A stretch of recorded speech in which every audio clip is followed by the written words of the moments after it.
start at the beginning, and what we're going to start with is primer. Primer is really important to make sure that your makeup stays on longer, lasts longer during the day. I'm going to be going in with my number 200 synthetic foundation brush with a primer, and I'm going to be applying this all over Meg's face.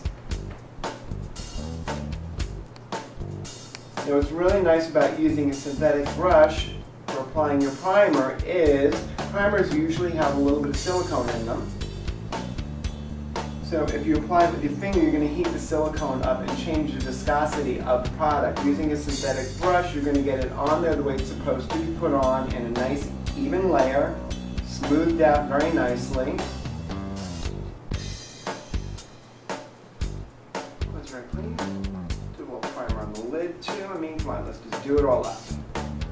Okay, so there we go. Now that wasn't very hard. Look at that. One brush for all of that. We're actually going to go back to our number 200 brush later, and that's going to be our foundation brush.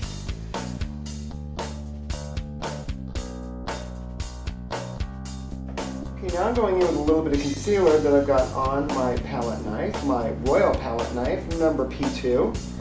And I've got my number 260 concealer brush. Asking why we're doing concealer first. Very important reason. Concealer is a heavier weight than a foundation. So what will happen is if you put the foundation on first and then the concealer will slide down and off of the foundation. We want to make sure that our concealer goes on and stays in place. And I love this 260 brush. Look at this. It just fits right into the groove under the eye. Does that feel good, man? Yeah, it feels great. We know it feels great. So, here we go. What's really lovely about this brush is that it fits right in the groove, and you can actually get right into the tight corners with this 260. Now, I like doing the concealer pretty much all around the eye. And I mean, are you seeing how great this, look at how easily this just like gets into all the grooves and all the corners. It works really, really nice. Concealer there. Yes, I'm putting concealer on the eyelids, and there's a good reason for that, because you want to do a little priming of the lid to remove any discoloration, so that when you put your eyeshadow on, it'll come up a much truer, cleaner color. So there we go. We've got our concealer on. Pretty darn stunning. There you go.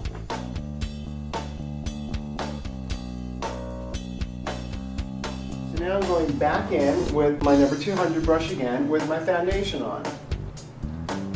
Now what I like to do is, and this is a really interesting technique, I'm swabbing quite a bit of the foundation on the skin. I mean, it looks kind of messy. It looks kind of like, oh my God, there's a lot. Kevin, what are you doing? Have you lost your mind? Well, yeah, a little bit, maybe. But there's a method to my madness here, because I'm going to show you a trick that only makeup artists know about right after this. So you just get the foundation pretty much smoothed all over the face. And you're like, oh my gosh, that looks like an awful lot.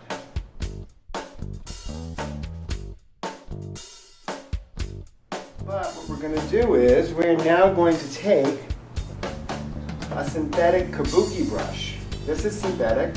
It's got a dome shape on the top of it. We're going to take this clean synthetic kabuki brush and we're going to buff the foundation we just laid down with our number 200 brush. And it's going to make the skin look as if it was airbrushed without using an airbrush and a compressor. It's just going to look smooth and pretty.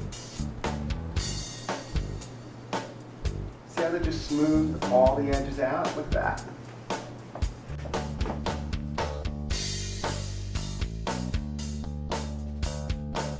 Now I know everybody out there kind of loves big fluffy powder brushes, which is all well and good, but sometimes you want something a little bit more controlled, and a lot of you might be using a mineral foundation, a powder foundation. What we have here is we have the number 180 brush. It's beautiful, it's really tight and compact, and what we could do is we could take our powder and powder only where we need it very selectively and buff it into the skin. as opposed to having a big powder brush, which would be fine if we were doing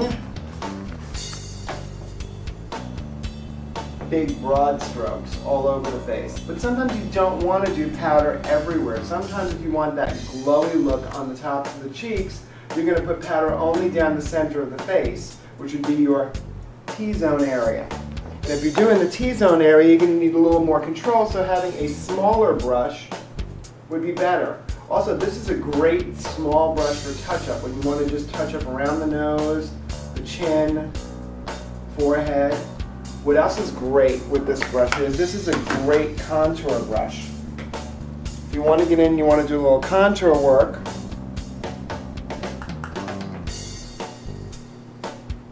take the brush and get the contour right in. See if it's right in the groove on the side of the face. You see that? Look at that. I mean, this is such an, and it feels so nice and soft, and it buffs the contour right into the skin.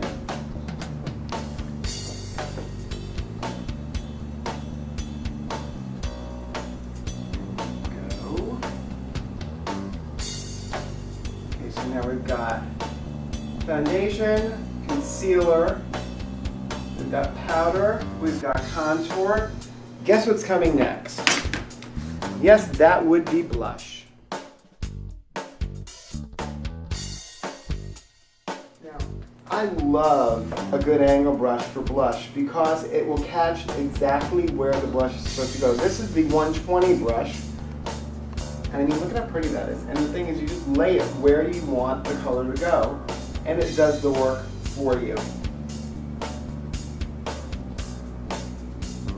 Pretty easy, huh? Look at that. Exactly where it belongs. It follows the contours of the face beautifully. And it buffs out at the edge, and look, there we go. Gosh, you don't even need a professional makeup artist when you got brushes like this.